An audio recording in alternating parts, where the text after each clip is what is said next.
Okay, it's day 77, and this is part one. Thoughts on Bannon yesterday. I just wanted to drill down, and now the press has found that yes, had this deep state Pentagon job, and he was the strategic messaging person with a top secret clearance reporting directly to the chief of naval operations, and then kind of went immediately to Wall Street to invest money for them there at Goldman Sachs. Then he went to Hollywood to invest money for them there. He was doing so well at such a young age, he could ask for a percentage of these shows, and that's where he sold Seinfeld and made all of his money, so forth. Then he got into documentary filmmaking. But all along the way, it's influence. He's been just kind of like an influencer or a dream merchant, they used to call him, movie maker, to do influence. And one of the things you do is you build people up, as in the Reagan movie that he did, the war and evil and, in the face of evil and that sort of thing. But then also smears.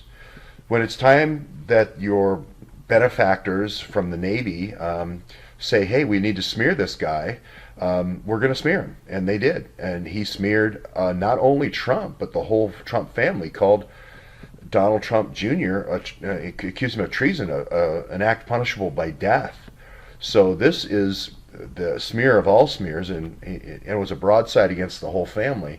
And again, it's very much in keeping with Bannon, because as soon as his Navy benefactors, as soon as their investments overseas were threatened by Trump moving the money back into the United States, it was immediately a broadside smear of the highest order, accusing someone in the family of a offense punishable by death.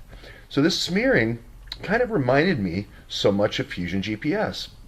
And just briefly look at the timeline, you'll see that this is Medium. They're picking up on the fact that he was special assistant to the chief of naval affairs at the Pentagon, which he had downplayed, and that he did have this national security study degree at Georgetown, which was, it's kind of like CIA too.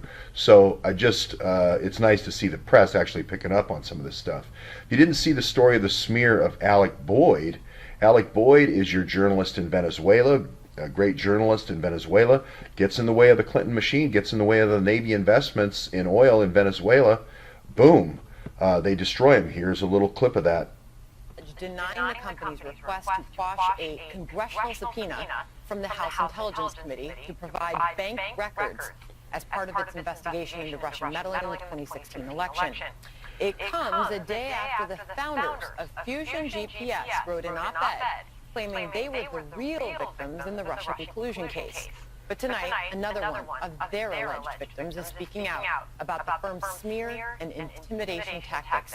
Venezuelan journalist Alec Boyd says that after he criticized one of Fusion's clients, he was labeled a pedophile, drug trafficker, extortionist, and even a homosexual spreading AIDS. Here now to tell his story, Alec Boyd. Alec.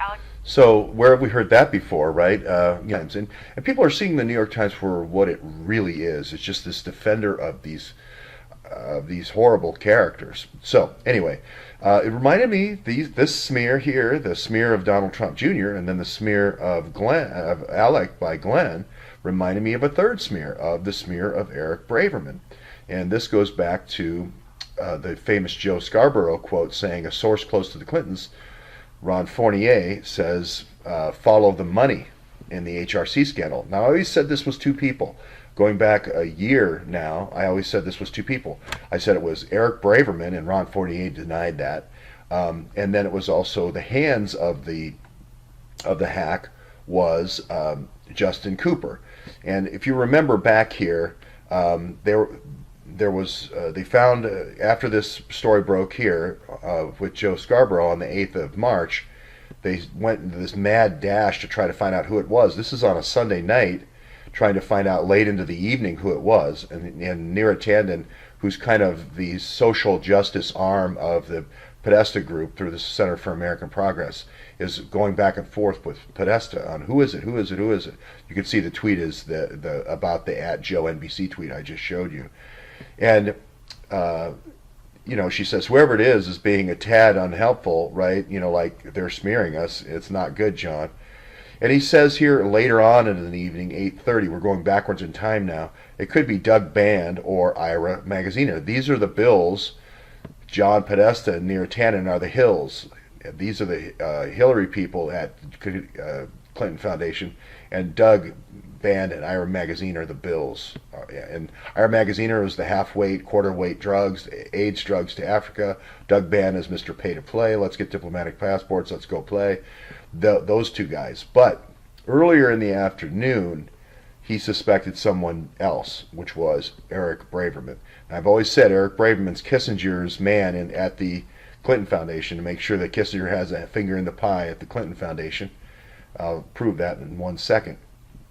So, and then it's going to be the hands and feet of this operation. The technical guy doing this is Justin Cooper, going all the way back to March 8th, 2015. Now, who do you call when you want to smear somebody and you find out about their phone calls? You call Andrew McCabe.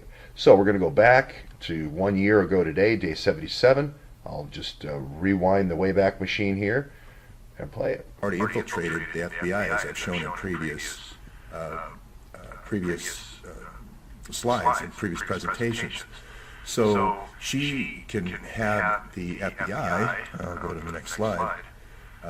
Well, here she is. She can have the FBI say, well, no, Mr. Trump, we need to get a search warrant for that, and it's going to take 3 weeks, and we'll have to get a federal judge to look at that. So all the advantages from the Joint Terrorism Task Force that the FBI used in their operations, don't get a warrant, use a lot of paid volunteers, informants, don't have to worry about the Constitution of sworn officers.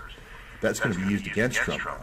Now the FBI is saying, oh, we got to dot our I's and, cross our T's here. So, plus you have this covert group that can do operations all over the country as well. So what I really like about this slide is not only was I saying Andy McCabe could do a deep dive on Eric Braverman and could shut down Justin Cooper, etc., but I was also talking about how the federal government and Andy McCabe especially just rely on entrapment almost exclusively. And the Donald Trump Jr. meeting was almost exclusively an entrapment meeting. Well, it was an entrapment meeting.